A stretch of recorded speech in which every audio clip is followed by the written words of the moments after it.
LTV Action Sports is brought to you in part through the generous support of these Leominster sponsors. MP Crowley Company Incorporated, www.mpcrowleyinc.com.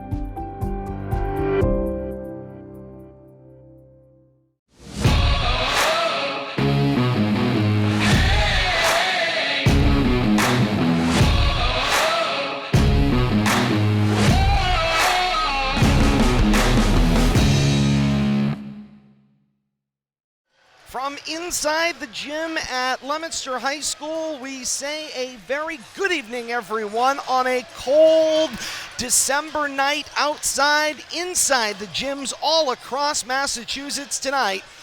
Action begins anew and warm inside the gyms as basketball season commences all across the state of Massachusetts tonight. And in central Massachusetts tonight, we get ourselves a dandy for opening night. Where better to start than inside the gym at Leominster High School tonight as Leominster gets set to play host to the Pioneers of St. John's. A battle of a Leominster team that had a phenomenal 21-22 campaign, finished 15-5, and were eliminated in the round of 16 in the Division II playoffs. Meanwhile, on the other side, a St. John's team that by their own historic standard, that 21-22 campaign would be considered a lackluster performance, 10-12 overall, but it was a transition year. Young players, inexperienced squad, got a lot of tremendous varsity action, and here's the key number coming into tonight. St. John's was 10-12 overall in the 21-22 campaign, but they were 7-3 versus Central Massachusetts opponents. That's the backdrop, but none of that matters as the season begins anew tonight. We welcome you into our courtside broadcast position alongside Bill Thomas and Kate Robbins. Todd Robbins for RFM, and great to have you along with us back inside the gym at Leominster High School for another exciting basketball season. 14 games on tap over the next 3 months, and we're looking forward to that action as well. We also welcome those of you joining us in replay via our partners at Leominster TV on the channels of Comcast, Verizon, and Leominster.tv. Good evening to you as well. The action tonight, St. John's and Leominster. It's a game and a rivalry that has lived in Central Mass lore year in and year out, and that action will continue tonight. Turn to my broadcast partner, Bill Thomas, and here we go. Leominster and St. John's. Billy, every time they get together in any sport, it ends up being an exciting night, but what a great place on the schedule. Basketball has done this over the last handful of years. Football has done it over the last handful of years. Bring together two traditional rivals, let them clash on opening night, and despite what we said about last season, none of that matters when the ball goes up at tip-off.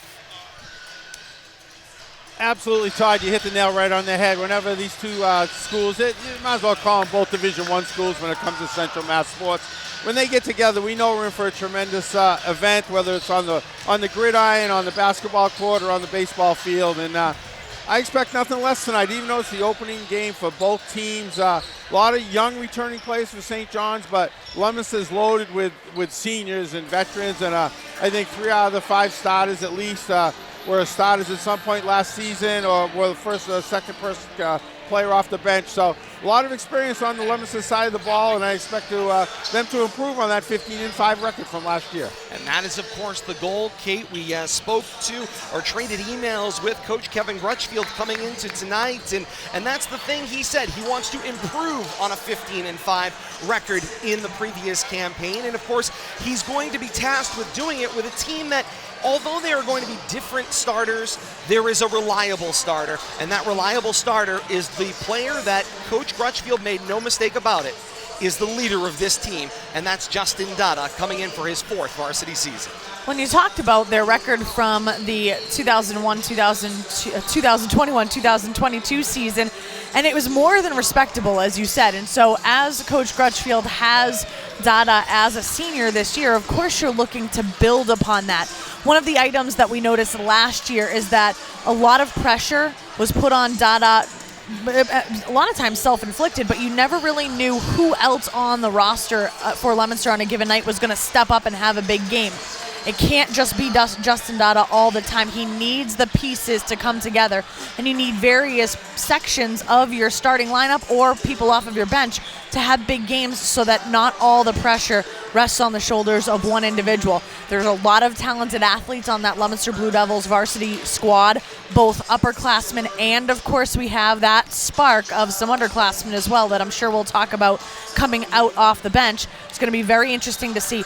But as you said, going up against St. John's in week 1, it's phenomenal to be able to have kind of that rivalry feel back. I miss St. John. I miss having St. John's around in basketball and in football. So it's kind of a nice treat right now, and it's a phenomenal litmus test. If you think that you are one of the big dogs in Central Mass, this is a great litmus test for you, because although St. John's is starting its season in Central Mass, really the meat of its schedule is in Eastern Mass in that Catholic Conference. Indeed it is. And Bill Thomas, you alluded to it a little bit ago about the Leominster team, and that is an experienced set of starters. Sure, they haven't all started consistently over the entirety of their career, but every player that will take the floor tonight, and this speaks to Coach Kevin Crutchfield's strategy in bringing along younger players. They have all had meaningful starts on the floor at some point in their sophomore, junior, and now senior season. Yeah, absolutely. Coach Crutchfield done a good job with his bench. Not relying heavily on 5, getting ready,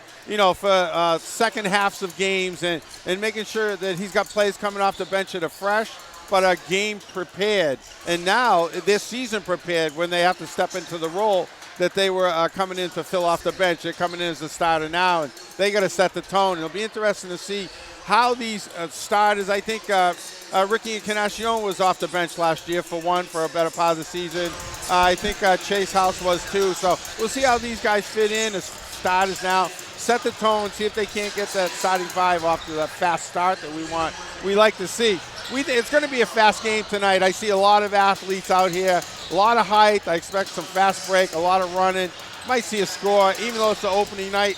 70s, maybe in the 80s. Indeed, it could possibly be. And sorry, Coach McCall had a question. I was going to say, and that just tells you the kind of night it is, the kind of opening night. Fitchburg does not have an opening night tip-off, so Coach James McCall is sitting down here on press row with us. He's my bench mate. I was going to say, as we share spots with us. But this is the kind of night it is. It is. This is the kind of action that gets you excited. I said it on social media because the one and only Tom Flanagan of the Worcester Telegram said it on social media. This is the pick of the night. This is the game to be at here in Central Mass. The official kickoff of the 2022-2023 basketball campaign happens here tonight on RFM. Whether you're joining us via our usual home of Facebook Live, our long-term home, or whether you're joining us tonight for the first time live with basketball on YouTube or Twitch. Great to have you along with us wherever you're joining us from tonight. And warm-ups going on out on the floor, and it's time to talk a little bit about these St. John's Pioneers, who are no slouch in and of themselves. We talked a little bit about their schedule, but Bill Thomas, the thing that we're seeing with them is size. They are big. Yeah. They are going to control a lot of space in the post. Yeah, that's one thing I'm watching out here is the size, and if they put that size together with the athletic ability that I'm quite sure we will see tonight. Offensive rebound is going to be important, or defensive rebound, whichever side of the ball you're on. A lot of battles, I think, going to be going on under the basket tonight, and I think that might be where the game's going to be won. Either offensive rebounding or just working the paint and getting yourself in position, take advantage of the height, especially on the St. John's side of the ball. Expect to see a lot of that inside-out game. Be interesting to see what kind of defense Coach Crutchfield comes out. He's mixed it up in the past, done some zones, some 2-1-2, maybe go man-to-man and bring them out if they, kind of dare them to run the floor. We'll have to see, but I'm expecting a very interesting game.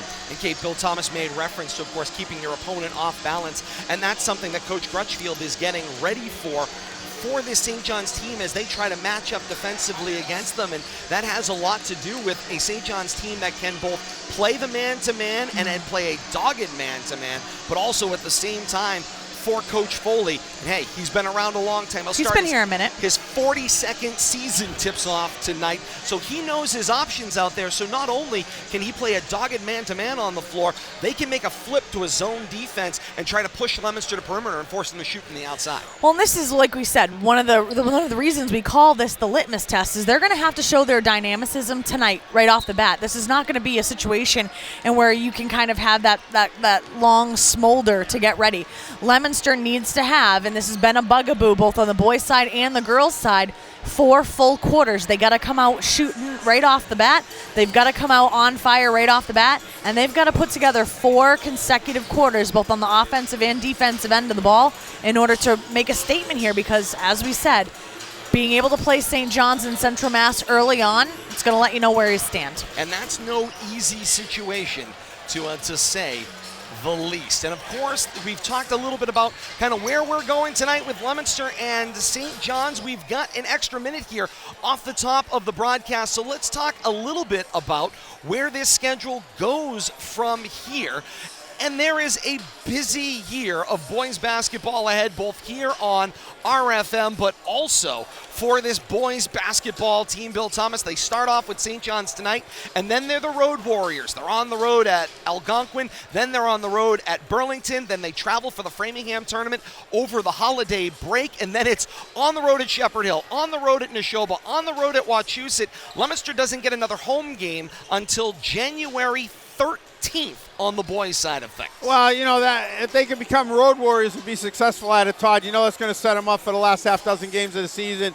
Peeking at the schedule, it looks like 5 out of the last 7 are going to be at home. That's really where they got to take care of business. So if they can get through this stretch of consecutive road games at about 600 or better, you know, pick up 6-7 wins out of these first 10-12 games and maybe 8 wins, get off on a good note, and then just take care of business when you get home.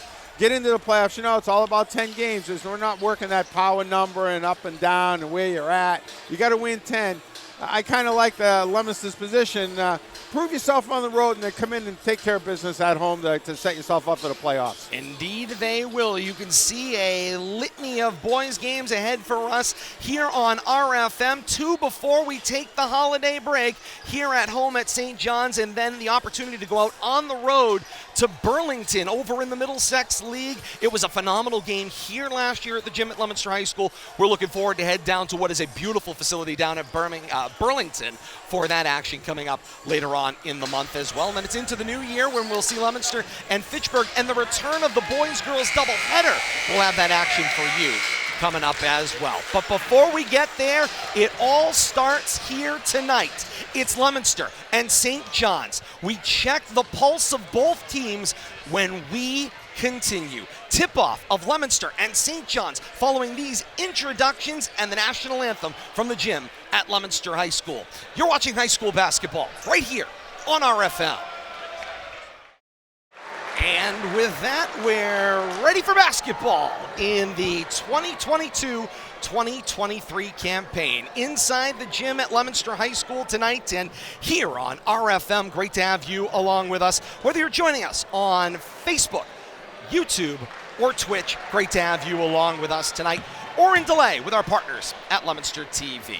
Todd Robbins with Bill Thomas and Kate Robbins, great to have you along with us, and it's time for basketball action. Leominster starting their 5 tonight. Names that are familiar: McCormick and Dada will control the basketball. Halstead will play that swing guard role at the 3 spot, and Encarnacion and Haas will play the low blocks at the forward positions. Meanwhile, for Coach Foley in his 42nd season, 5 players laying out here on the floor that got a lot of varsity minutes last year.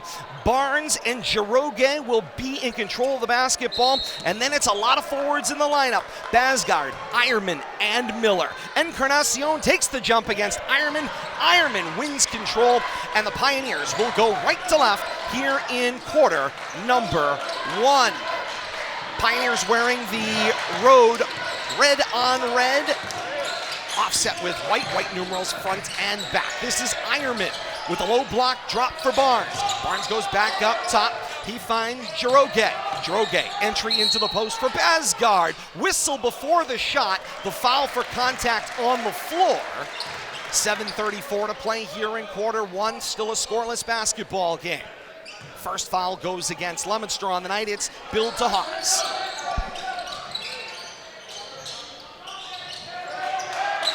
And Dada will make the swipe on the inbound for Leominster. And he'll take the basketball from left to right up the floor. Leominster wearing the home white over white with the royal blue and black trim, running devil over the varsity L on either side of the shorts. Terrence McCormick swings for Haas, then for Encarnacion. Encarnacion finds Dada. Dada the drive, then takes it back out.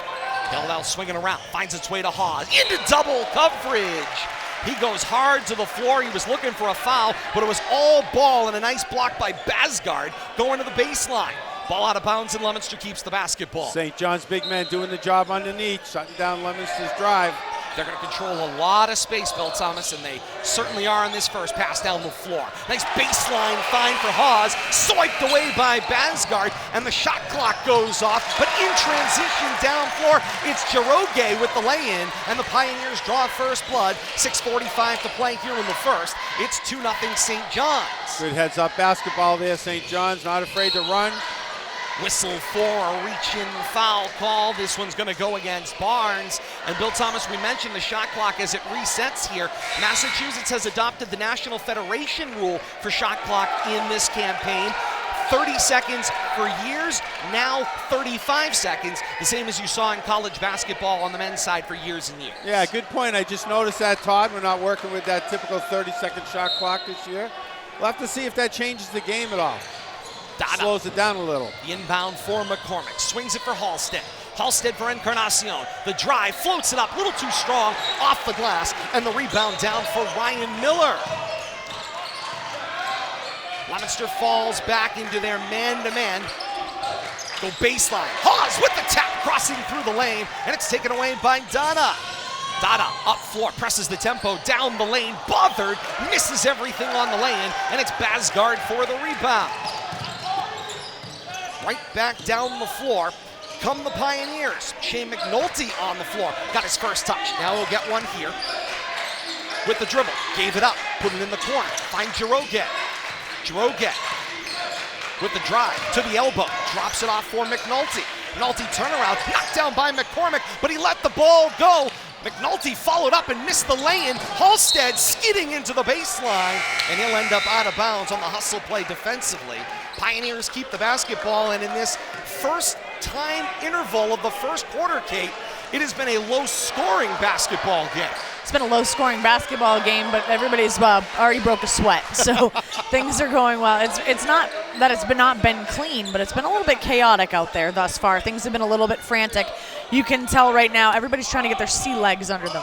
Ricky Encarnacion guards the inbound from Barnes. Bobble of the ball, dot out of the floor. Whistles come, held ball, and on the alternate possession, it's going to be Leominster basketball.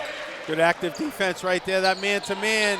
It's like every player has four hands, hands everywhere. And good job knocking that ball loose. Second time they've created a turnover. First few minutes of this campaign, what stood out to me thus far for Leominster is how much more athletic they look out on the floor. The tip and steal for Barnes, and then the push call on Halstead as he tried to use the baseline as a second defender. Yeah, sloppy pass right there, and then ended up costing them a foul. Saved them a basket, though. Almost a clear path there, and Barnes was on his way. Thought that was headed to our lap. You know how much I love that. Barnes with the inbound for Miller, right back to Barnes. Then Basgard in the lane, fakes baseline, turnaround, lay-in is good, and it's a 4-0 run 3 minutes into this first quarter. McCormick lines up a three, too strong, over the backboard and out of play, and the ball will go back to St. John's. Lid on the basket here, first couple of trips down the court for the Blue Devils. Indeed, it has been. A little struggle on the inbound there for the Pioneers. Gets swatted away by the Leominster defense. Jiroge on the second attempt, this from the sideline, gets it in for Barnes, and here it comes in transition from right to left. Barnes slash down the lane, got it up on the backboard, couldn't get it to fall across the front rim. Dada's got the rebound for Leominster. And here comes Dada down the lane, absorbs contact, missed the shot, looking for a foul call that didn't come. Officials letting them play here early on. 2 veteran officials on the floor tonight from the Board of Central Mass officials. And there's a traveling violation called as Ironman tried the jump stop that missed one key point, Bill Thomas. He never stopped. And Halston towed him up there a little bit too and forced him to take a little shuffle step. And that led to that turnover. Good job by Halston. Usually isn't the jump in that combo. That's the problem. Passing the 4.5-minute mark here of quarter number 1. St. John's with the 4-0 lead. Barnes dribbles it away from Halstead, but Halstead stays up on it, 50-50 into the out of bounds, and the signal is ball stays with St. John's. Good hands defense right there by Barnes, though. Quick in the middle of that dribble. Just took it right away from him. So Barnes will have the inbound just to the right of the Leominster bench. He will find Ironman. Ironman drops it off for McNulty. McNulty a long way from the basket, gave up the dribble. Now Dada swarms, now backed up against the baseline. He hands off for Miller, at the midcourt line. Drop off for Ironman. Ironman slashes right side of the lane, missed everything, but got his own rebound. Second shot goes up, the contact called, and 2 shots coming here for Ironman on the follow-up action. Yeah, good job by Ironman following his own shot there. One side of the backboard to the other, around the rim, and got that offensive rebound, ends himself getting to the foul line here, a couple of free throws, but good active positioning by himself there. Knew where that shot miss was headed and got right to the spot. That ends up being McCormick's first, team third for the Blue Devils. Kind of like Larry Bird, I tell you, he was great for that. He knew where, if he was missing, he knew where that ball was going. And we saw a little bit of that right there.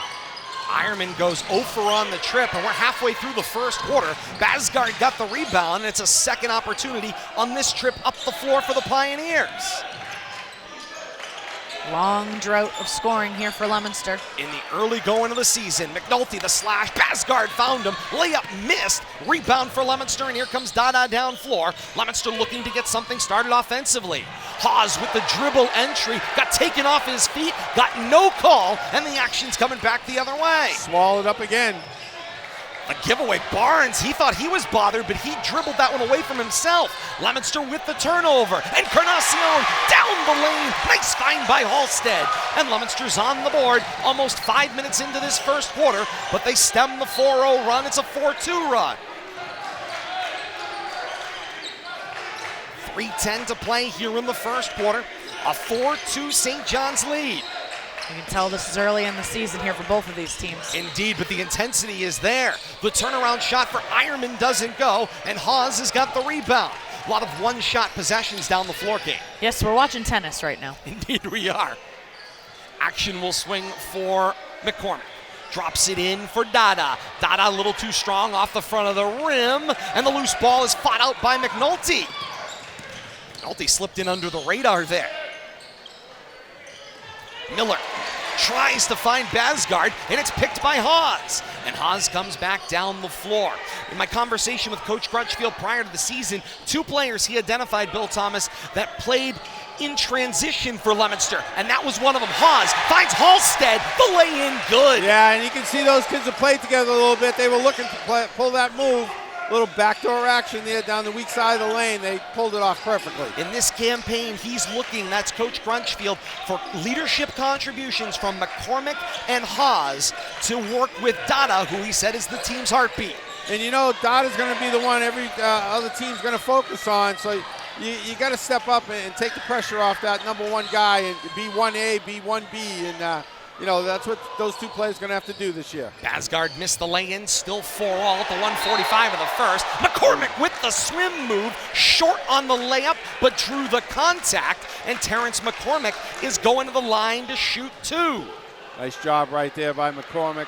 You know, I think he's going to take over a lot of the off-guard role this year and, you know, be kind of help spread it around, take some of the pressure off Justin, let Justin roam the floor, work the baseline. And McCormick gets the first. Leominster with its first lead at the 1:44 mark of the first quarter. 5-4 Blue Devils. And Bill Thomas, you know, it's fun to watch these players age over the years, and you could see, we talk about them looking a little more athletic. strength and speed. Those are the two things Coach Crutchfield was looking for, and you can see it in the development of the body of Terrence McCormick. Yeah, absolutely. You know, and seeing these kids that get 2, 3, 4 years worth of varsity, you know, especially when it comes to Justin, it seems like we've been watching him play forever. That's because you have. Vasilikaris brought it up for Barnes, the drive. He skidded out of play. Ball is out of bounds. He wants a foul call on Encarnacion, and the official says you bumped into him before wiping yourself up off the floor. He was leaning on Rick. I think Ricky gave him a little bit there, and he lost his momentum, and on the ground, turnover. McCormick up floor through Hawes. First touch into the game for Dylan Carr in this campaign. McCormick finds Encarnacion, and he gets held before the drive, so the foul comes on the floor. Leominster will keep the basketball with a fresh 35 in the final minute 14 of the opening quarter of this 2022-2023 season. Vasilikaris picks up his first team third for the Pioneers. McCormick comes off the inbound in the corner. Jack Dada on the floor for the first time with the varsity team tonight. Hawes swings for Jack Dada. He'll drop it off for Encarnacion, who asks for the screen, and then the handoff got taken away by Dada.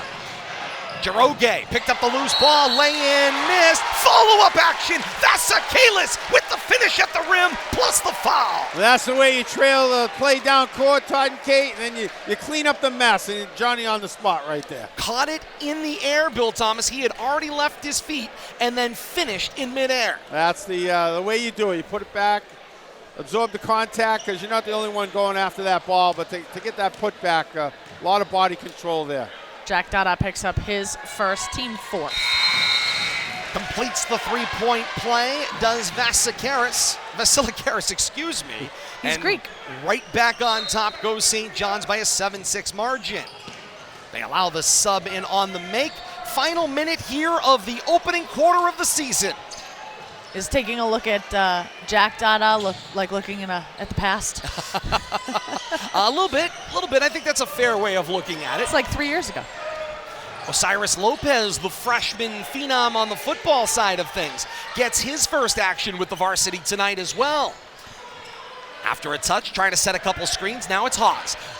Lopez flashes, low right block, creates space, turn around, taken away by Jiroge, kept alive by Lopez, finds Dada, and Dada will finish at the rim for his first points of the season. Nice job right there, never gave up. Cyrus staying with it, gets his own rebound, finds the open cutter. Final 20 seconds of the first quarter. Vasilikaris drops it off for Barnes. Barnes walks it back toward the timeline, now steps up to the arc. Crossover, screen, tried to roll off it, did Vasilikaris, couldn't find him. Jiroge finds him though, open on the low block, and Vasilikaris with the soft touch at the buzzer, ending quarter number one. What a job right there, using the clock up and a no-look bounce pass. Indeed, it was everything we were promised and then some for the opening quarter of the season. St. John's on top of Leominster, 9-8 through 1. Here at the gym at Leominster High School tonight. Well, we got a lot of action, Todd and Kate, a lot of up and down, but I don't think we're going to see score in the 70s or 80s, so my prediction's gone by the wayside in that first 8 minutes. A surprisingly defensive battle on both ends of the floor, but you also have to figure into it something Kate said earlier, Billy, and that is that this is the first game of the season for both teams. Summer leagues are one thing, they're helpful to develop. Fall leagues are another thing, they're helpful to develop, but there's nothing like action beginning out on the floor that counts toward your record this season. Yeah, you can play all the playground games you want against your friends, your foes, your potential opponents that you see during these summer leagues, or AAU ball or whatever, but this is a different animal. When you're representing your school, you're laying it all on the line, you got a gym full of students, friends, and family, a lot more to play for, but both teams are putting it all out there in that first quarter. A lot of energy, just what we expected. Kate stats through one quarter. Right now, Leominster getting the ball to 4 different people for scores. They're 2 of 2 from the line, so shooting 100%, which is pretty fancy. St. John's right now 1 of 3 from the line, so only 33% from the line there, but right now they have the 1-point lead. Ironman takes it from the backcourt to the front for St. John's as we start quarter number 2. Barnes with the left-hand dribble. Creates some space from Encarnacion and missed the shot. Dada the rebound. Loose ball to the floor. Haas has got it. He's in no man's land and somehow found his way out to Encarnacion. And Coach Crutchfield says, let's go, step on the gas. He's fired up off the bench. Carr with the turnaround in the lane. And the fast transition puts Leominster back on top at 10-9. Leominster never gave up on that possession. Finally gained control. Found the basket down the other end. Way to fight. And there's many schools of thought of what you do in that unsettled situation, and Coach Crutchfield decided you go for it. You step on it, you blew by, you had the numbers, and Carr finished. Encarnacion, the follow-up steal. Got bothered on the lay-in, no call. The loose ball rebound for Asamoah Pratt. Back down floor. Barnes finds Ironman, who picked up the pivot. Walk called, and the ball back to Leominster. An unforced error. Found the defender in his way right there. Tried to get around him. Nothing doing. 8 turnovers already for the Pioneers here in the early going. 7:01 to play here in the second quarter in a 10-9 Leominster lead. Back down floor. Here's McCormick, who gave up his dribble a long way away from the basket. Carr for Haas, spin through the lane, bank it off the glass, counted +1. That's a move right there. That's a veteran move. You know, you don't get that from a freshman or a sophomore. That's something you expect to see a senior do. And we expect to see a lot of that from Chase this year. And you know, Kate, what's really impressed me, we talked about it, strength and speed, right? The fast nature of that take. Haas saw the opportunity, slashed to the lane, and took advantage of it. And you're seeing with these people who have been on the team for quite some time, you're seeing that maturation process, and they're able to be a lot more anticipatory. Finishes the three-point play, does Haas, and it's 13-9. Right back up floor comes Barnes. Barnes to the basket. Front rim, no. Rebound, Haas going the other way. Nice job by Haas stopping him before he got all the way to the basket. Came up short. Cars backs down Basgard, then shovels it back out. Finds the hands of Haas, who gives it to McCormick at the half circle. He'll drop it off for Haas, and this is probably the first time tonight we're not in transition. Somebody is attempting to set up a half-court offense. And then Encarnacion with a lazy pass. Jiroge with the pick. Lay-in, good. Pioneers back within 2. Gotta be a little crisper with the ball right there. 6:03 and counting here in the second quarter. Dada. Handoff for McCormick. Losing the ball. Found Carr. Mid-range jumper. He's got that one too. 15-11. Leominster comes pressure off the make. Pioneers break it. Up floor, Ironman. Whistle behind the action. It's a traveling call, and it's a turnover back to Leominster. A little too fast on that fast break. St. John's doing a good job of breaking the press out of one-on-one. Couldn't take advantage of it. 5:44 to play here in the second quarter. Leominster +4 at 15-11. McCormick with the dribble. Up for Encarnacion, then Haas, then Carr. Encarnacion flashes baseline. Carr can't find him. Has to drop it off for Dada. Dada slashes through a triple team. Got grabbed on the way up. This should be a 2-shot opportunity. And Justin Dada will go to the line shooting 2. 5:26 to play here in the second quarter, and a 15-11 Leominster lead. That's McNulty's first, team 5th for the Pioneers. And that one rims out for Dada. Great to have you along with us tonight, opening up the high school basketball season here in Central Massachusetts, right here on RFM. Whether you're joining us on YouTube, Facebook Live, or Twitch, it's great to have you along with us for the second interscholastic season of this 2022-2023 academic year. And there's a pickup of the pivot foot for McNulty. And the ball back down floor. Once again, good pressure defense by Leominster, coming out challenging the ball handler, creating something, getting a turnover out of it. 5:16 to play before halftime, 15-11 Leominster's lead. This is McCormick. Steps over the timeline, working with the left-hand dribble.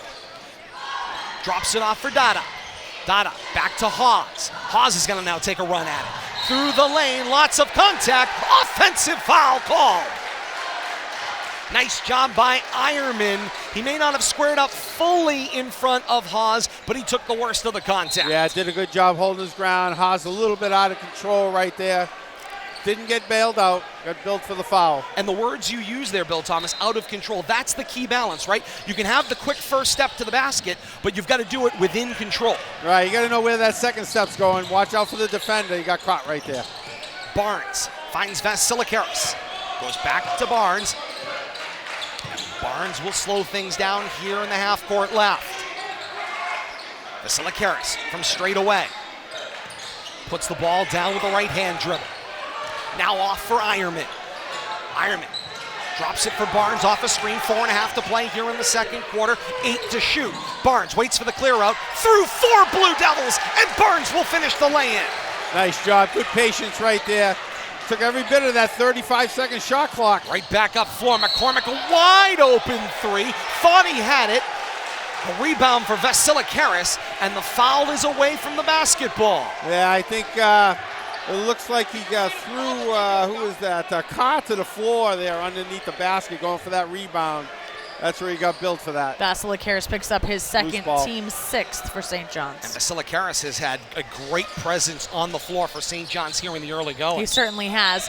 I mean, he doesn't tower over everybody, but he has a physical presence.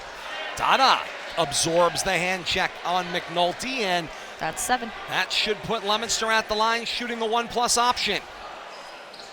Little, all the action we've seen, and bodies hitting the floor. A little ticky-tack foul right there, but maybe something just to slow the action down. Leominster in the bonus for the rest of the half.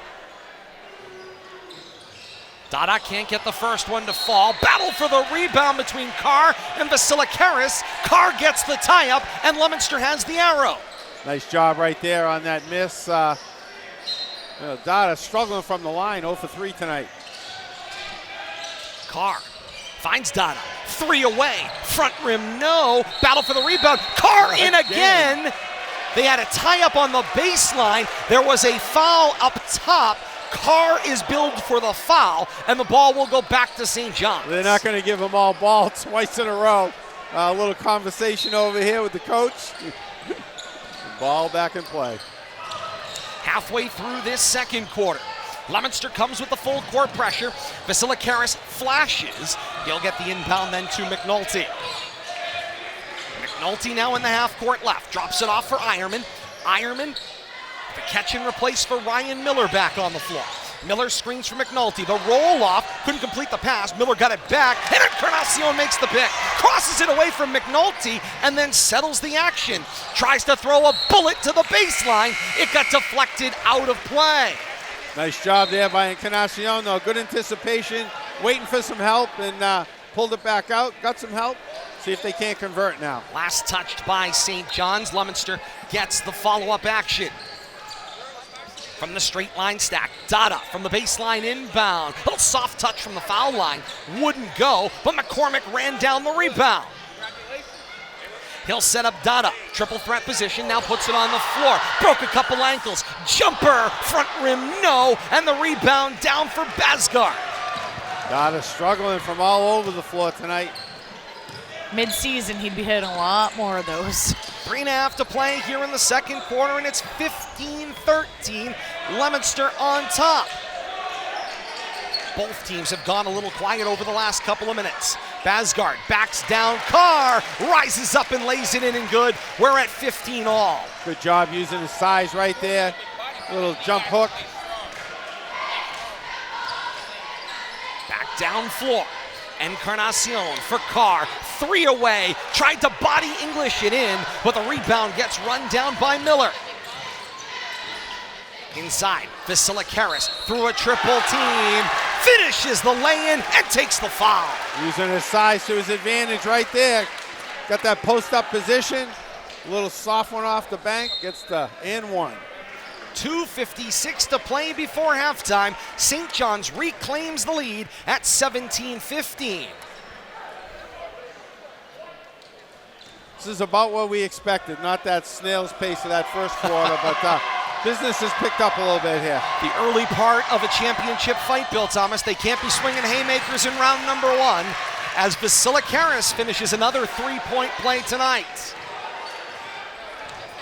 A 3-point lead for St. John's at 18-15. 2:45 to play in the second. McCormick with the baseline, tried the turnaround. It got swatted away by who else? Vasilikaris again. You're struggling with his name, but you're saying it so much, you're going to get it right by the end of the night. Beautiful attempt on offense, masterful play on defense there. No doubt about it. Lopez saw McCormick and couldn't complete the pass because of Vasilikaris. Here's McCormick for Lopez. Lopez for Carr. Loose ball to the baseline, juggled and out of play. And the ball will go back to St. John's. And Coach Kevin Crutchfield says timeout. Nice job by Bascott over there, causing that turnover off the dribble. We welcome you back to our courtside broadcast position. 2:41 before halftime. And Kate, the player to talk about for St. John's has been Christos Vasilikaris, who has played physical in the lane, has been on the defensive end of the floor, and then he's got the soft touch offensively. He certainly does. Right now he has a team-high 8 points on the evening. He's 2 for 2 from the line, and like you said, he's been noticeable on offense, but he's been just as masterful on defense for the Pioneers. So on both ends of the spectrum, on both ends of the court, he has been the key. He has been the highlight thus far for the Pioneers. And Billy, if this is any sense of what high school basketball is going to be like this season, going to be a lot of exciting basketball games on the schedule. Yeah, I mean, this is a great way to kick off the season, but we're going to have a lot of games like this. There's a great competition. The level of competition on the schedule is really, I think, been raised a notch or two this year, traveling outside the region. But I tell you, nothing like playing a local rival to start the season off, to get everybody's juices flowing. That's exactly what we're seeing here tonight. So great to welcome all of you who are joining us, maybe consistently year in and year out, like the Dada family, who's been with us since we got started here on RFM back in 2018. Or maybe you're joining us for the first time tonight on YouTube, Twitch, or Facebook Live. I've got holding on 5. I was going to say, flag is out and the quarterback's got a hold. That's right. Lopez billed for the foul, his first. It's the 8th called against Leominster, a 1-and-1 opportunity for Christos Vasilikaris. Both teams will be shooting the rest of the half.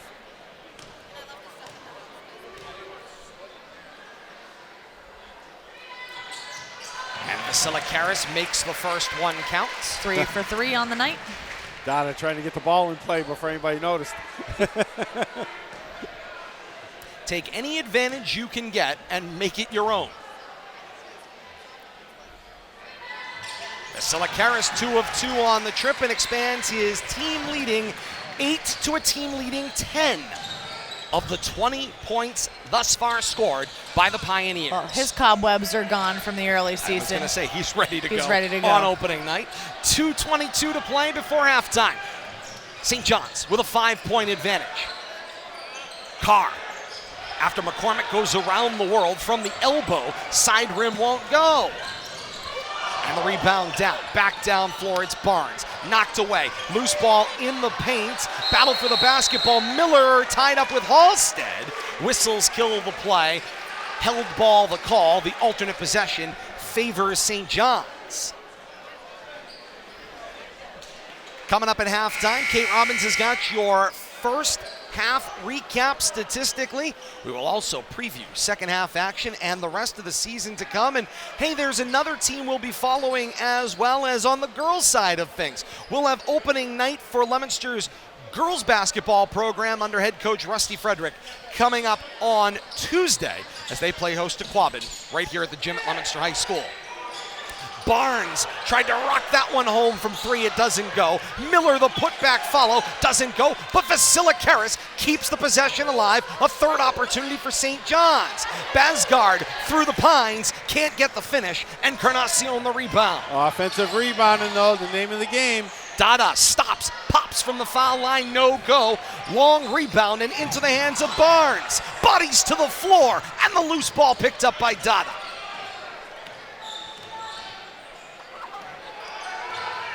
Dada for McCormick. McCormick down the lane. The takeaway for Barnes.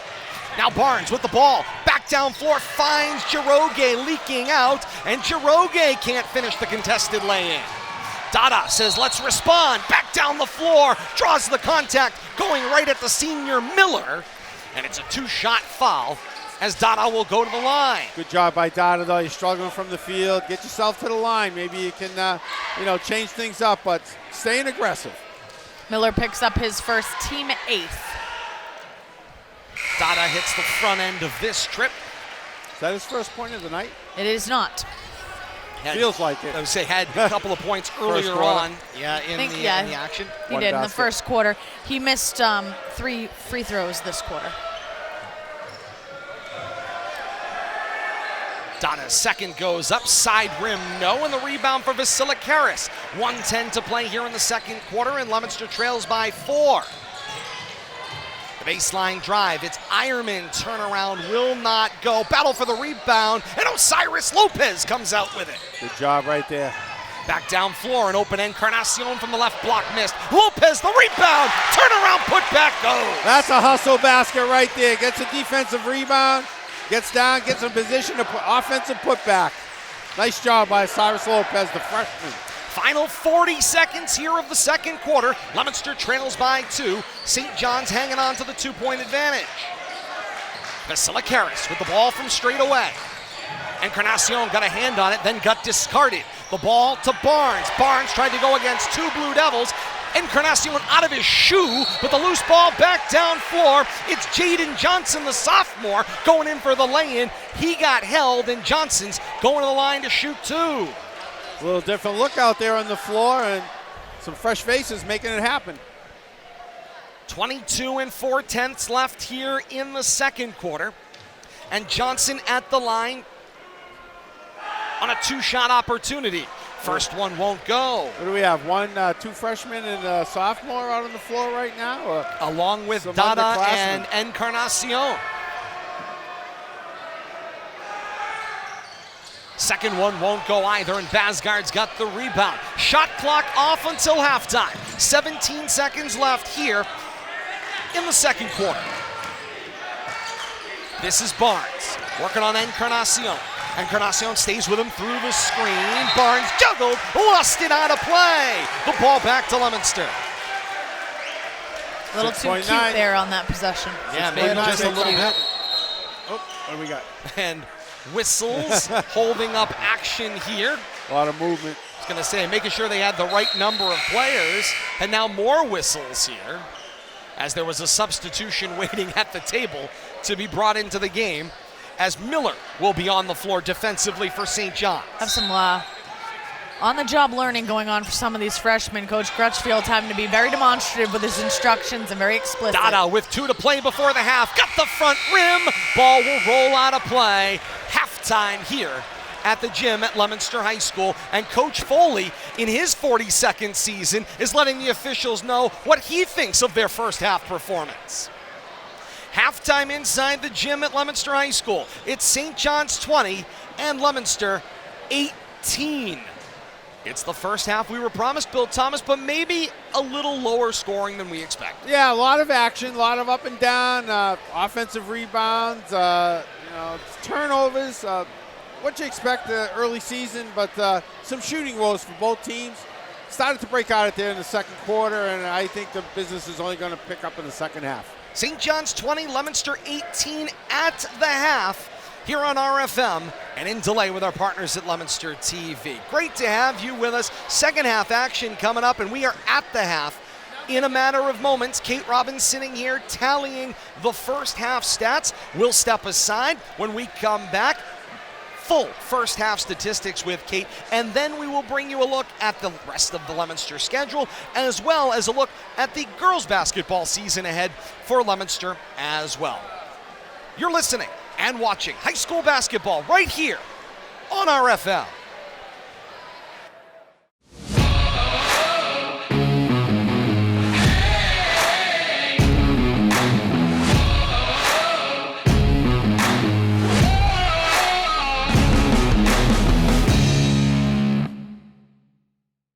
LTV Action Sports is brought to you in part through the generous support of these Leominster sponsors.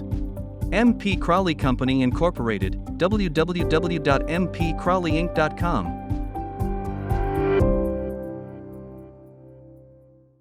Back inside the gym at Leominster High School in halftime here. St. John's on top of Leominster here on opening night by a 20-18 score. Great to have you with us here on RFM, whether you're joining us on YouTube, Facebook Live, or Twitch, or in delay with our partners at Leominster TV. Todd Robbins with Bill Thomas and Kate Robbins. Great to have you along with us. Teams back out of the locker room, Kate, and chance to hear the complete first half stats, and the numbers certainly tell us a lot about where we've been at Should probably look at these. I was going to say, perhaps you should. All right, let's take a look first. Team totals. Leominster obviously down by 2 points. They're 4 of 9 from the line as a team. 12 rebounds, 5 steals, 6 turnovers in the first half of play. Taking a look at individual notable statistics for the Blue Devils, they've got 7 different contributors on the offensive stat sheet garnering points. Right now, the team high, though, is 4 points, and that's Carr. Right now, Dada was 1 of 5 from the line in the first half, and again, collectively 4 of 9 as a team from the charity stripe. For the Pioneers of St. John's, team totals 4 of 6 from the line. They've got 18 rebounds, 3 steals, 13 turnovers for them, but tonight, the show has been number 35. It would be Christos Vasilikaris with a team-high 10 points. He's also 4 of 4 from the line and been an absolute force on defense all night long. He's been everywhere they've needed him to be, and then some. Final minute before action begins here. Bill Thomas once again. What are the adjustments? What are the mid-game adjustments both teams need? Oh, hang on. New mic. Numbers. Go ahead. I think that both teams just need to settle down a little over-anxious on offense, forcing it a little bit, but somehow got to find Justin, find a way to get him open and get him to hit a couple of shots from the outside. He loosens himself up. I think we're going to see a different ball game. And that is going to be part of what Leominster needs here as we get ready for second half action. We promised you a look at that girls basketball schedule ahead. We'll get that for you coming up in the postgame as we preview action ahead in that one coming up on Tuesday as Leominster's girls open up their season against Quabbin. So that is all ahead as well, and we'll have it for you here on RFM. But first, second half of a dandy to start the season. Away we go. Leominster with the basketball, go right to left here in the second half. Almost an unfortunate turnover there right out of the gate. Right out of the chute, but Leominster able to maintain control. McCormick for Encarnacion. And the Leominster crowd joined by the St. John's crowd in dueling cheers here. I'll say the student sections are in mid-season form, 30 seconds into the third quarter of the first game. Carr with a little slash, turnaround, doesn't go, rebound, back down floor for Barnes, looks long distance for Miller. Carr got a piece of it out of play, and it will be St. John's basketball. Good job by Barnes, looking up, dribbling heads up, getting that fast break going. 7:22 to play in the third quarter, just underway, second half action, and great to have all of you joining us, a part of our family tonight. Loose ball back to midcourt, Barnes on the floor, and there's going to be a foul called as Haas comes over the top of Barnes. One thing to dive for the basketball, it's another to dive on the back of your opponent. You can't clutch the player and the ball, you got to go for the ball. But good job there. Good hustle by both sides. Fans summed it up best. You can't do that. Can't do that. I love it when the fans are back and forth like that. Haas picks up his basketball chant. His third team first, gents. 45 seconds into this third quarter. St. John's with the basketball. Back down floor. This is Basgard from the left wing. Goes for Miller up top. Miller tries to dribble to straight away, and he'll hand off to Barnes at the half circle. Just a minute gone by here in the third. Still at our halftime score of 20-18. Barnes with a radio ball and into the front row. Basgard heard it, but he couldn't see it. Pass to the sixth man, but there was only 5 of them out there. And back the other way comes the basketball in the hands of Leominster and Kate. Turnovers for both teams. It's been a problem, but not a chronic problem, despite the fact that we are in game number 1. No, it's been kind of interesting because if you look at it quickly without looking at the stats, you would say a little bit sloppy here and there, but the numbers don't necessarily bear that out. McCormick with the three, missed everything on the rim, got a little piece of glass, but the long rebound for Miller. Right now, it's just been about that what you just saw right there. People being in early season form and things just aren't crisp. Open-ended possessions as Giroge drives down the lane right, little space, and rises and finishes. Nice job right there, a little stutter step at the top of the key, right side of the lane. Giroge reaching for Dada, who used his body well to protect the basketball. He'll drop it off for McCormick. Back for Dada. And they play catch here on the left side. Now Lopez back to straight away. He looks for Carr, who will chase the basketball down. Encarnacion. 5 on the shot clock. Indeed, this has been a long possession for Leominster. McCormick has to put it up. 2 on the shot clock, and he buries it. The first 3 of the season. Barnes to respond as McCormick brings Leominster within 1. Ironman missed the shot. Rebound Basgard. Second opportunity. He got held this time. The foul is going to be on the floor. St. John's will keep the basketball, and we're back within 1 built up. Nice interior defense right there. Closing it down. It looked like Carr with a rejection in the lane. Justin Dada picks up his first team second of the half. Miller drives around Encarnacion, middle of the paint, lay in good. And St. John's re-ups their lead to 3 at 24-21. 5:05 to play here in the third.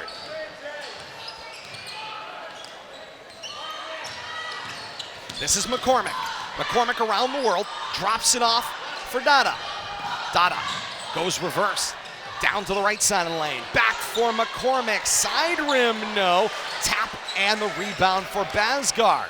Right now, Leominster being out-rebounded 4-1 at this point in time. They need to clean it up under the glass. Cut it out. Giving up size in the paint for sure. This is Barnes, inside out. Finds Miller for a 3. Ends up being a great pass on the missed shot.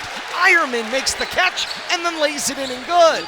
Johnny on the spot, in the right spot. That was not to plan. Doesn't come much easier than that. They count him on the board all the same. 4:13 to play in the third. Justin Dada from NBA missed the 3. Now Barnes to the floor. He went skidding, bobbled basketball, and St. John's will keep. And Todd and Billy, what we're seeing once again is Leominster with those one-shot possessions, and they're being out-rebounded nearly exponentially here in the second half. That is a recipe for disaster in this quarter if they continue to do that. They need to be winning at least one of those battles, and right now they're not winning either, and it's by a lot.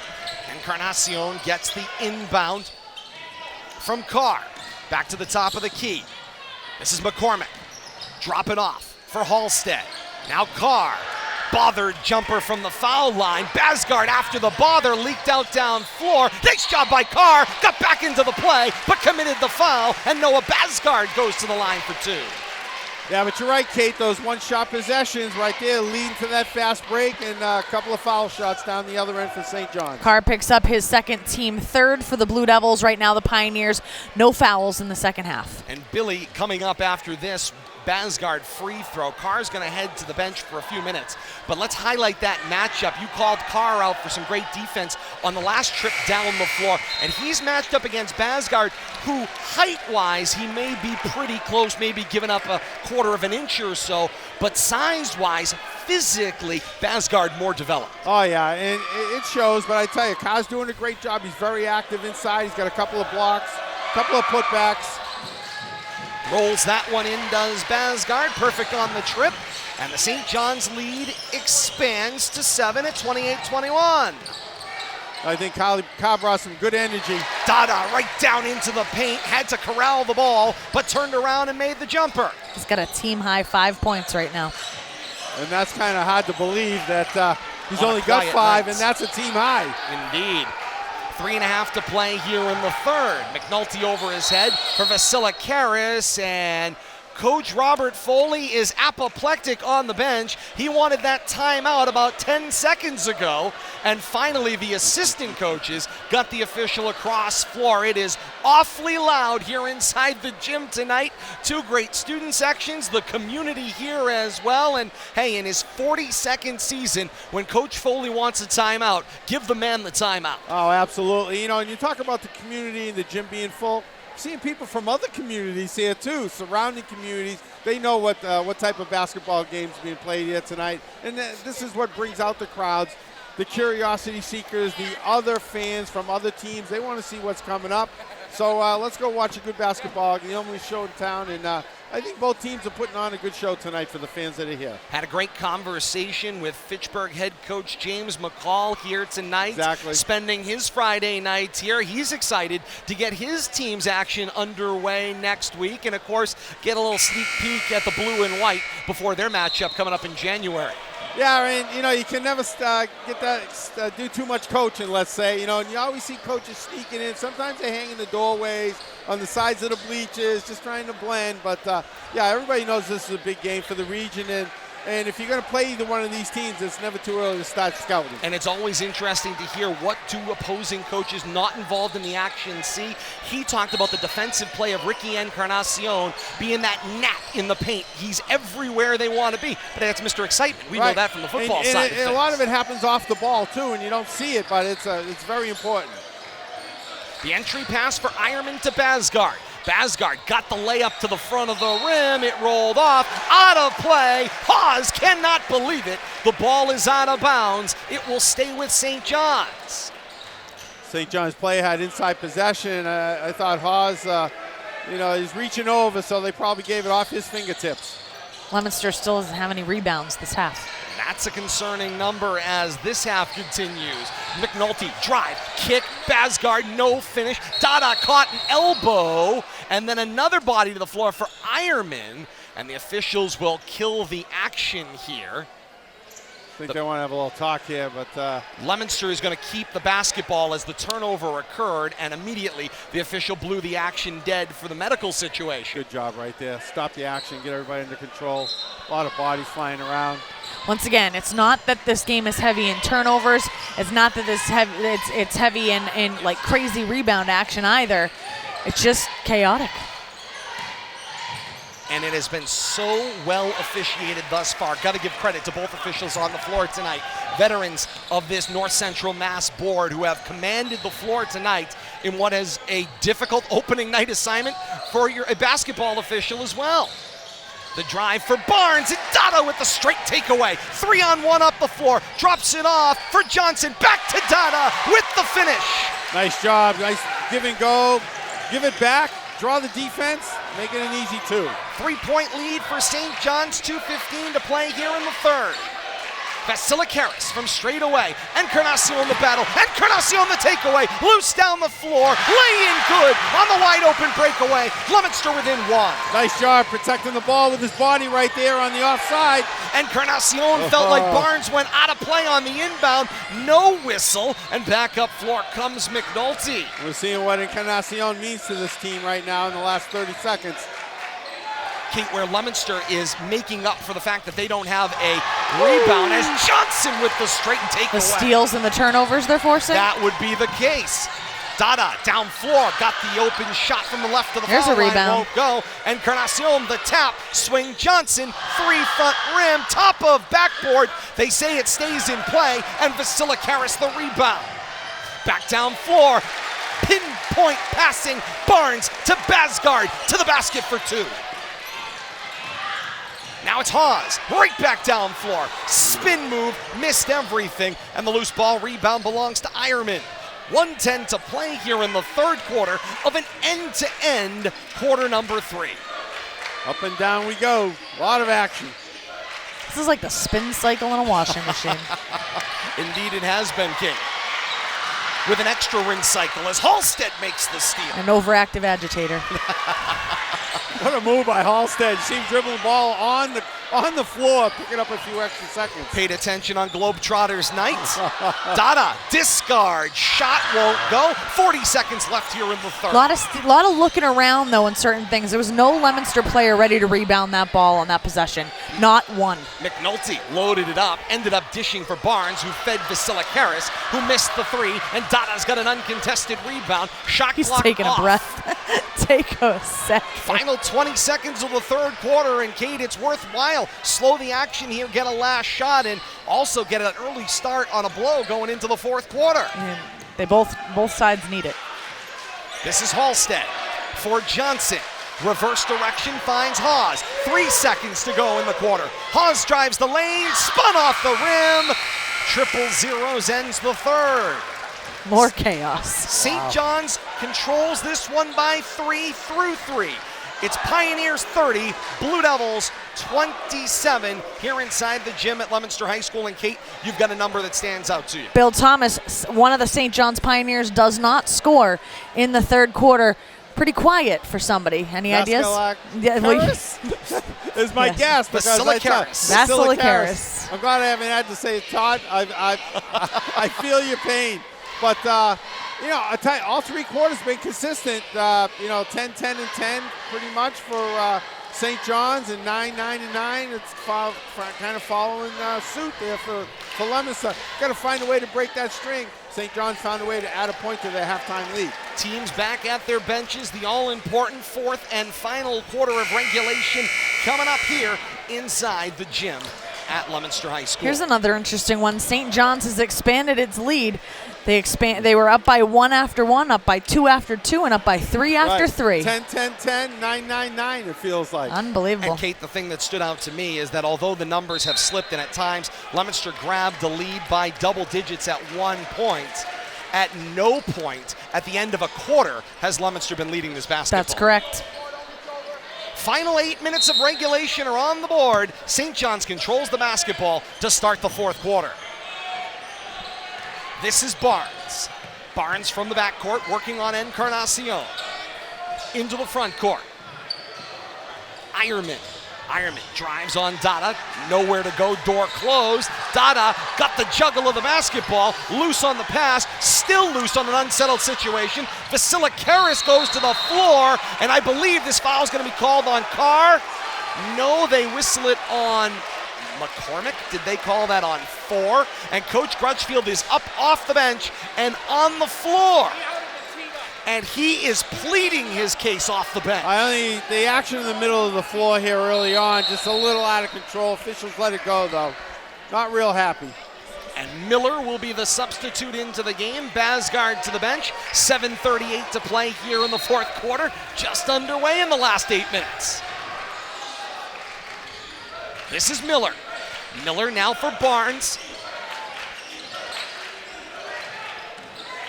Barnes drives, foul line, out of control, cut it on the rim somehow. Haas the rebound in a double team, and he dribbled his way out of trouble. Talk about fighting your way out of trouble. That was exactly what Haas did right there, and got the dribble. Coach Crutchfield still chirping. Still in the ear of the official. Conversation continues. Side rim, no. Rebound, McCormick. Putback doesn't go. Rebound for Ironman. One of the few offensive rebounds the Blue Devils have gotten tonight and unable to convert. 1 minute gone by in the fourth quarter, and Leominster still chasing 3. Barnes drops it off for Giroge.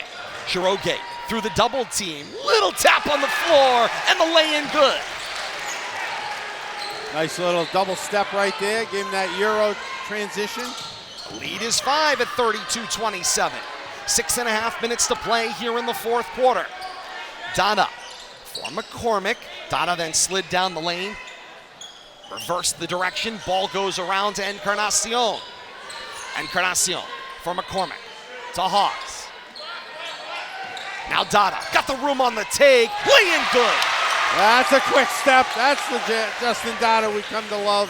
Leominster's full court pressure not quite set, and Barnes steps on the gas. Down 4, created contact with Encarnacion.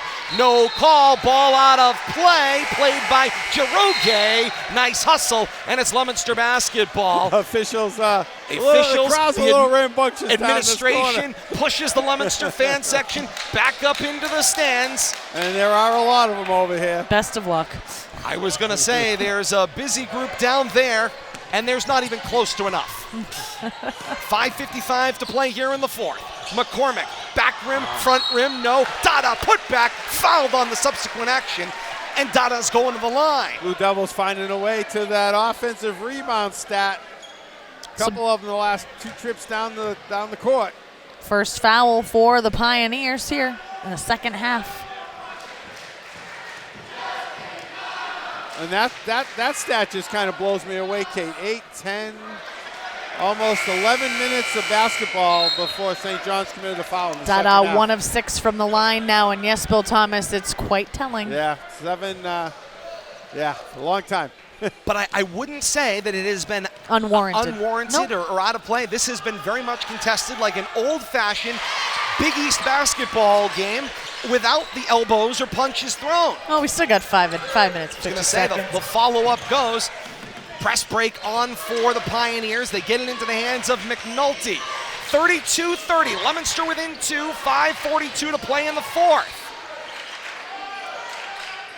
Round they go, they find McNulty. McNulty, entry pass, Miller.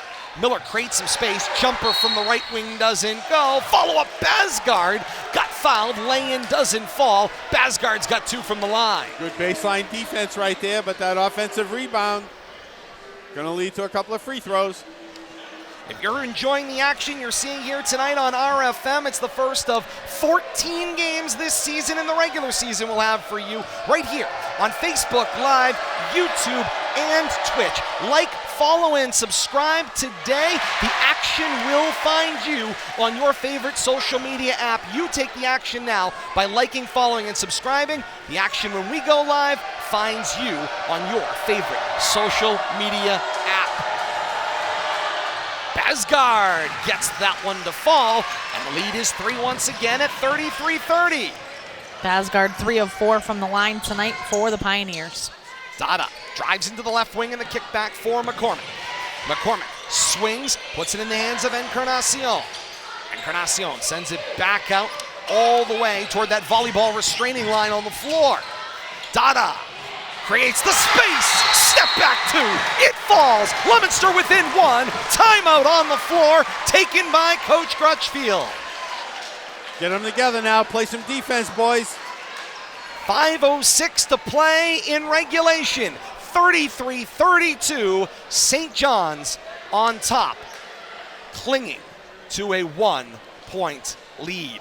And Kate, it has been an interesting fourth quarter. It's been an interesting second half. Leominster has got one more thing to do. They've controlled tempo. They have controlled the ball.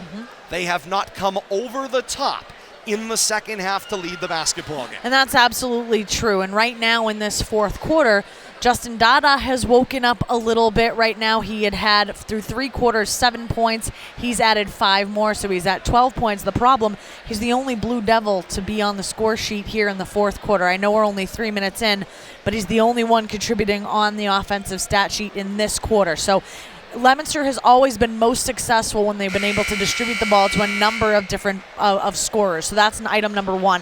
For taking a look at both sides of the ball coming down into the home stretch, nobody really in foul trouble except for Chase Hawes of Leominster. He has 4 fouls. Everybody else has 2 or less. So coming down the stretch, fouls should not be a problem unless you are Chase Hawes. Coming up post-game, you stay with us whenever this one finishes. We've got Leominster head coach Kevin Crutchfield coming to our courtside broadcast position and Kate's complete summary plus a preview of the rest of the season to come here on RFM, YouTube, Facebook Live, and Twitch, and in delay with our partners at Leominster TV. A whistle comes. It's an offensive foul before the inbound. The turnover and the ball back to Leominster. Nice job right there by Carr, absorbing that contact. Tell you, Carr's done a great job off the bench tonight. And as a defender, more than anything else, that's the storyline for Dylan Carr tonight.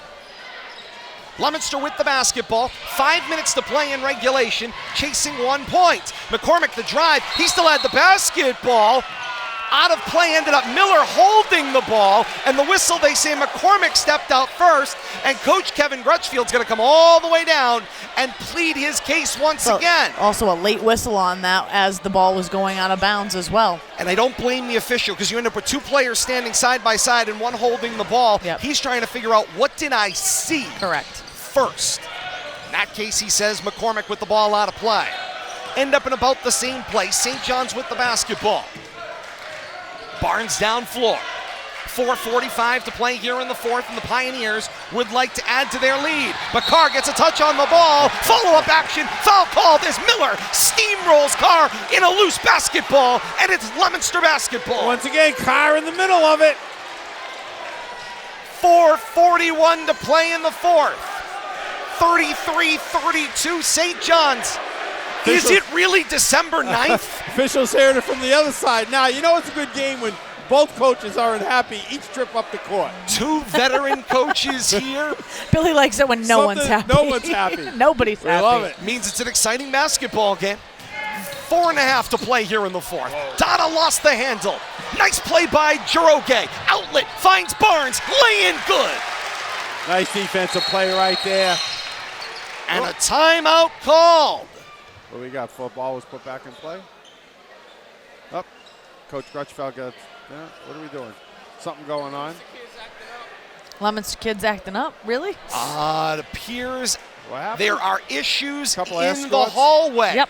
Administration has been dispatched out to the hallway, stopping this game by the officials at the 4:27 mark of the fourth quarter.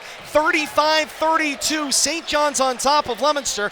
It is well out of our sight line, but the Leominster administration on hand has been dispatched to the hallway for an unknown reason. Meanwhile, the majority of the fans are still inside the gym tonight. But but additional fans now looking at what's going on in the hallway from the door.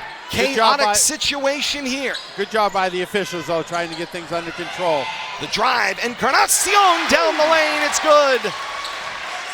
Leominster within 1 once again at the halfway point of the fourth.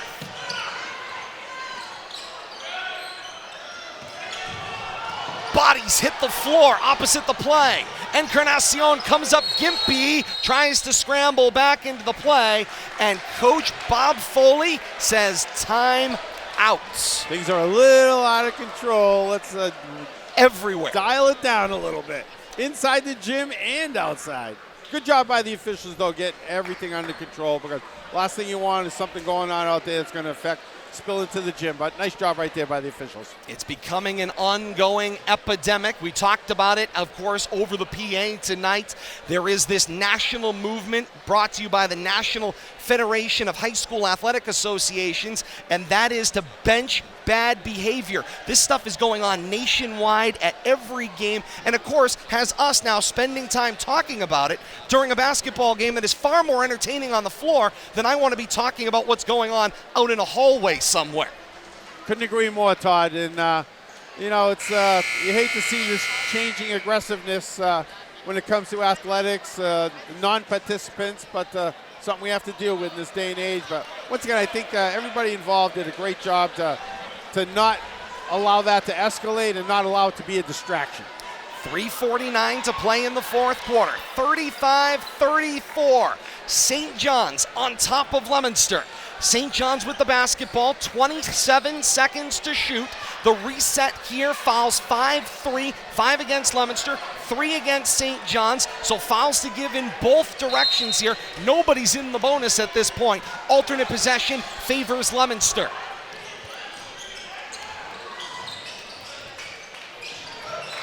It's Jiroge. Hands it off for Ironman. Ironman now for Barnes. Barnes back, surveys the court. Drives left wing, left baseline. Shot up, back rim, no. Dylan Carr the rebound. Carr will outlet for Dada. Dada takes it right to left over the timeline. He's got space. 3 away. He buries it. 3:17 to play in the fourth quarter. It's Leominster 37 and St. John's 35. Time out. Leominster.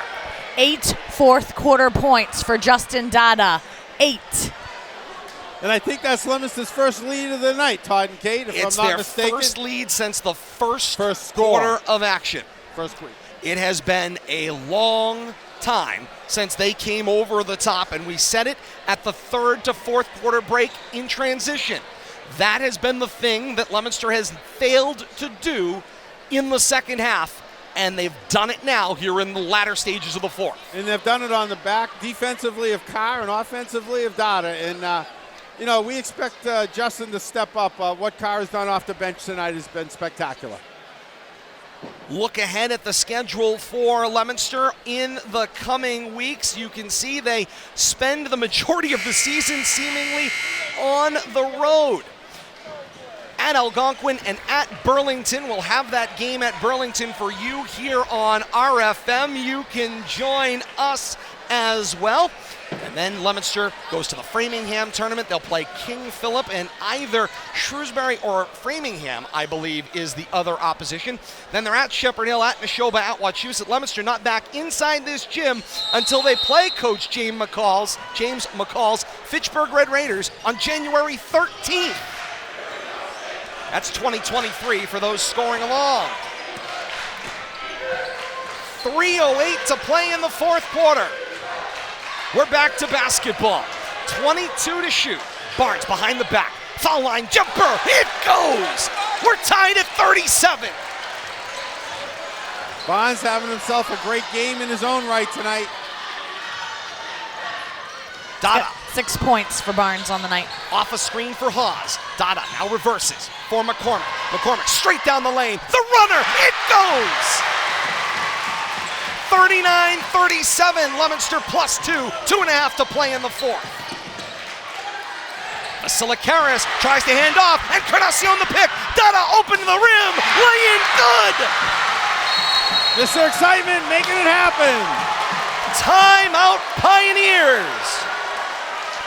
2:24 to play in the fourth quarter. It's Leominster 41 and St. John's 37. Quick 6 points there by Leominster, coming from 37-35, stretching that out now to a 4-point lead at 41-37. Where did that energy come from, Todd and Kate?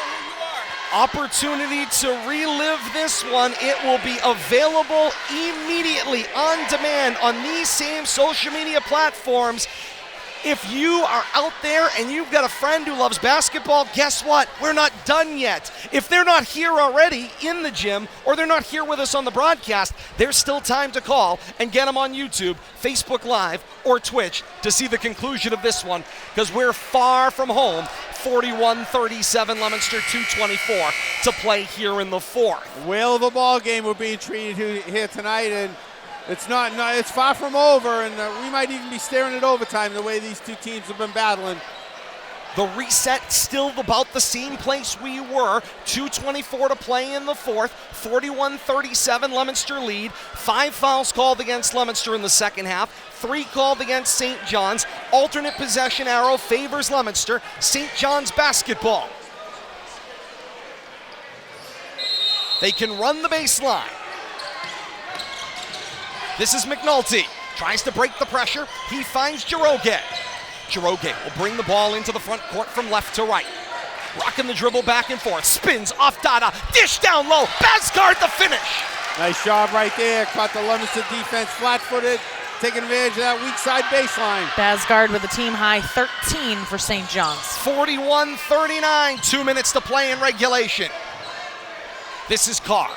Carr drops to the right block for Hawes. Back for Carr. Coach Crutchfield with 19 to shoot.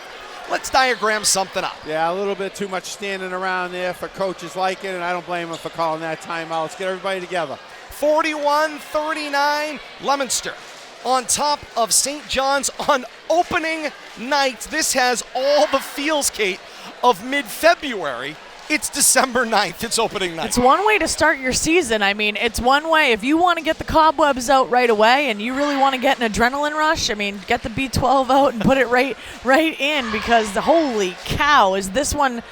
This will get you ready. I'm ready for February. When's the playoffs? When do they start? I was going to say, action begins tonight, and the battle continues to the mid-watch tournament in the latter part of February, and the MIAA tournament statewide coming in March. Leominster will be in Division II. They are a Division II statewide team for the remainder of this school year. St. John's Division I in this season as well. And the Catholic Conference. That is correct. They are in the Eastern Mass Catholic Conference for their league schedule. 1:55 to play in the fourth quarter. 41. I do miss them terribly. 39. I love these matchups. Miss them. Bill Thomas started the rumor about the football season. How about Leominster St. John's to kick off next season? I think that's where we should start. Let's make St. John's the opening game I like. for all 3 seasons. Ooh. And away we go. Dada, open 3, short the front rim, rebound for McCormick. Big offensive rebound, something they haven't been doing it all night. Now they find a way. McCormick for Haas. Haas over his head, finds Encarnacion. Encarnacion looks for a cutter down the lane, has to gun it to Dada. Tap, over and back violation, the ball back to St. John's. That's an unforced error. 1:32 to play here in the fourth. 41-39 Leominster. A tie-up would still go blue and white. Plenty of fouls in all directions to give. Ironman gets the inbound from Barnes. Ironman has it taken away by Carr. Over the head past McNulty. Finds Barnes in the left corner. Working on Encarnacion. Underside of the rim. Basgard, the follow-up. Can't get it to fall, but he drew the contact, and Basgard's got 2 coming at the line. Offensive rebound and paying off for the Pioneers once again, putting them on the line. From here on out, St. John's will be in the bonus. Both student sections are opposite each other and on the same end of the floor as this free throw.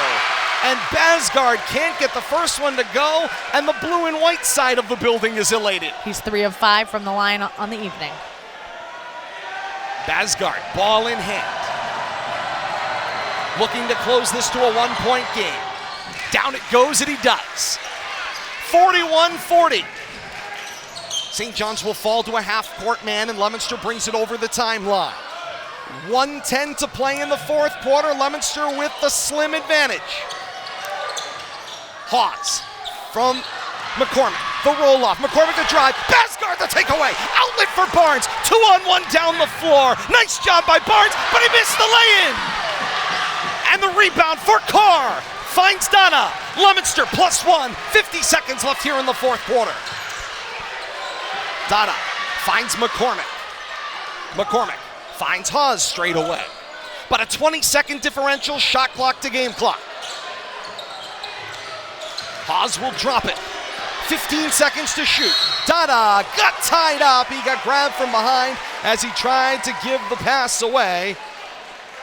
What that is going to do, it's not going to put him on the line, Todd, but it's going to give him a new shot clock. And now the shot clock's going to be off for the rest of the game, Todd and Kate. Indeed it does. Just 32 3/10 left in regulation. Droge picks up his 3rd, team 4th for the Pioneers.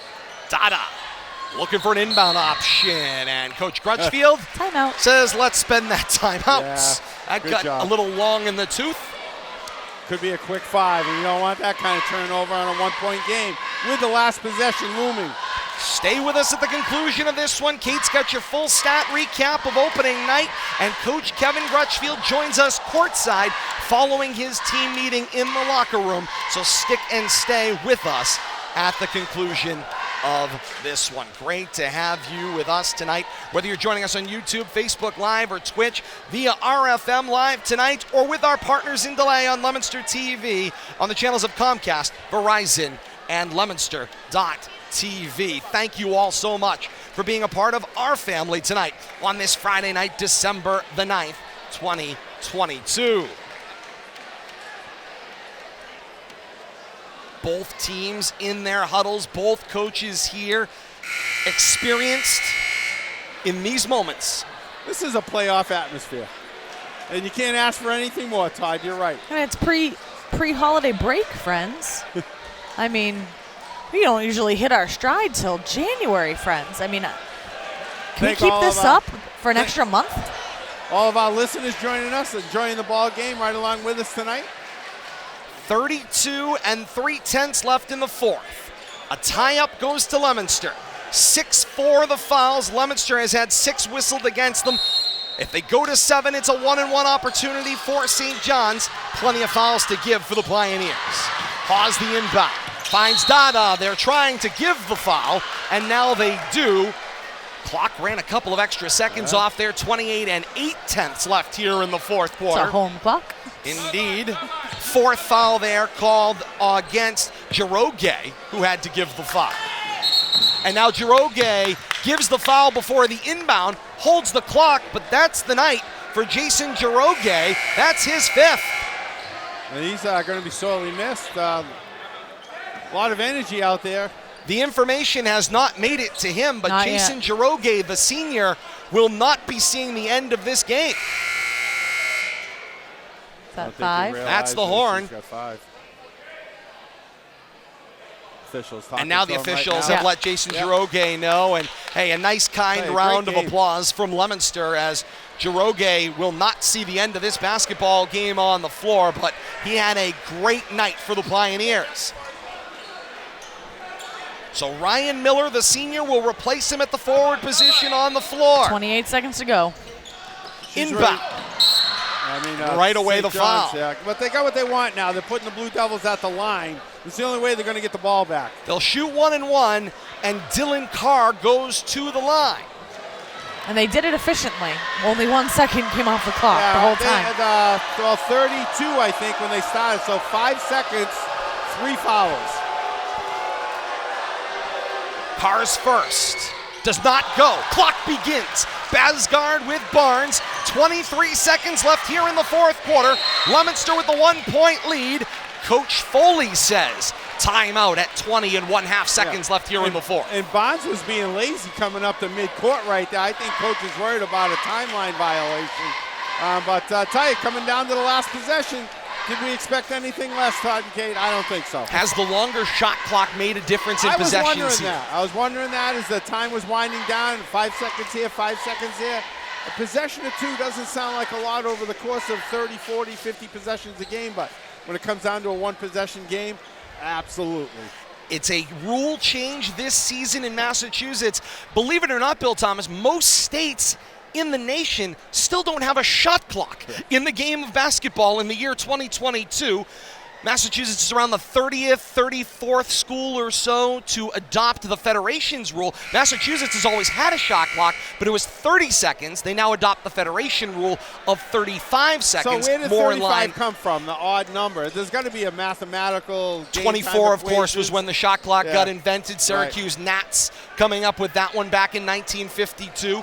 But now here we are all these years later in the NBA. College had 45 seconds, then they went to 35. And that's where they have been, at least on the men's side of things. I'm just trying to determine how many timeouts people actually have left. I think both have 1 each. I'm not sure, though. I have right now St. John's with none and Leominster with 2, but they may have 1 apiece. Not sure. Leominster is in the bonus, and they control the arrow, but the basketball belongs to St. John's, and they can win on this possession. Shot clock off. 14 seconds left in regulation. Barnes with the basketball. Barnes drives into a double team. He walked with it, no whistle. Now the whistle goes off. It is a foul call. Isn't in the act of shooting. A lot of steps there on that move, and I'm not sure where that foul came from. It's a block and displace in the act of shooting. Barnes has 2 shots at the line. Got bailed out on that because there was 3 Blue Devil defenders right there. The Leominster fans on their feet, rattling the bleachers here inside the gym tonight. And Barnes can't tie the game, pause the rebound. The whistles, the clock never started. It was a 2-shot foul. Yes, 2 shots. The kids were on that. Wow. 2 Lots of excitement there, and the players knew what was going on, as did the officials. Great command of the game. 7 and 9/10 left in the fourth. Haas thought he had that off defensive rebound. He's talking, he's like, really? It was 2? Barnes can tie the game on the free throw. A follow-up on a miss and lay-in can win. Shot up, doesn't go. Haas the rebound, finds Donna, and then a foul on the subsequent action. It's Leominster basketball with 5 seconds flat in the fourth quarter. It's 41-40, Leominster with the ball. 2 seconds came off. Down to 5 seconds, and this is going to be Basgard's 4th foul for the Pioneers, team 8th. Haas at the line, he got that rebound off that miss. 2 rebounds in a row off of both misses. Only the second one counted, but see if he can cash in on the offensive end here with this 1-and-1. They've put 1 second back on the clock here inside the building. Kate will update our unofficial clock on screen. 6 seconds left in the basketball game. This is a 1-and-1 opportunity for Haas when he gets the ball. Coach Crutchfield has pulled all of Leominster out of the lane. Yes. Haas at the line.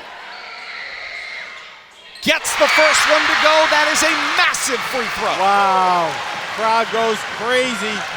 You talk about massive. Massive with an exclamation point right there. Coach Crutchfield trying to get the attention of his players, leaping out of his shoes. Haas' second. High rebound, and down it falls. Leominster up 3. St. John's with the basketball. They can tie. 3 seconds, now 2, now 1. Barnes at the buzzer, front rim, no, and Leominster wins on opening night, 43-40 in comeback fashion. What a game. Nothing less than what we expected. Excitement down to the final buzzer. Celebration ensues. Great job by everybody involved to hold everybody in their places and allow the celebration to continue safely for both communities. What a night here inside the gym tonight. I'm speechless, Todd and Kate. What a ball game. This is a playoff caliber season-ending game, not what you expect from the first game of the season. I gotta look for some nitro pills if we're gonna have a dozen of these.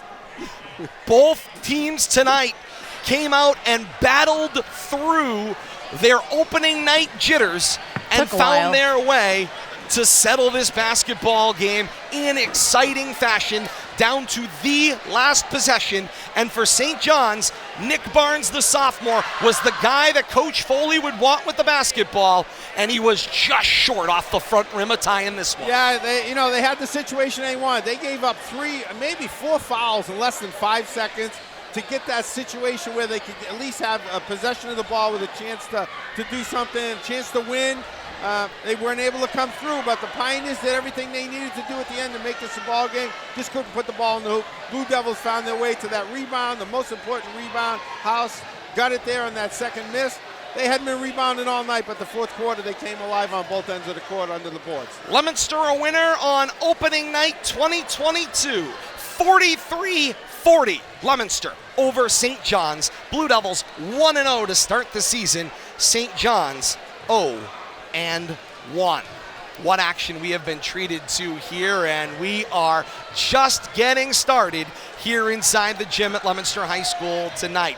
Kate's doing the calculations, bringing us the final statistics on this one in a matter of moments, while we await Leominster head coach Kevin Crutchfield, who is headed to the locker room to speak to his team. He'll be back down courtside with us coming up. Stay with us for more in a bit. 43-40, Leominster over St. John's here on Game 1 of this 2022-2023 season. Tom Flanagan of the Telegram said it was the pick of the night. It lived up to that and then some. What a treat here inside the gym tonight. More to come for those of you joining us on RFM. For those of you joining us in replay on Leominster TV, we say thank you so very much for joining us here tonight. Bradley Bedard on hand for Leominster TV, bringing you all of the action here inside the gym tonight and the great pictures here in replay on the channels of Comcast, Verizon, and Leominster.tv online. You can enjoy this one in replay anytime on Leominster LTV. For Bill Thomas and Kate Robbins, I am Todd Robbins. Once again, the final score, Leominster 43 and St. John's 40. So long to those of you joining us on Leominster TV. For those of you continuing along with us live tonight, we await Coach Kevin Crutchfield post-game coming up next. This is high school basketball right here on RFL.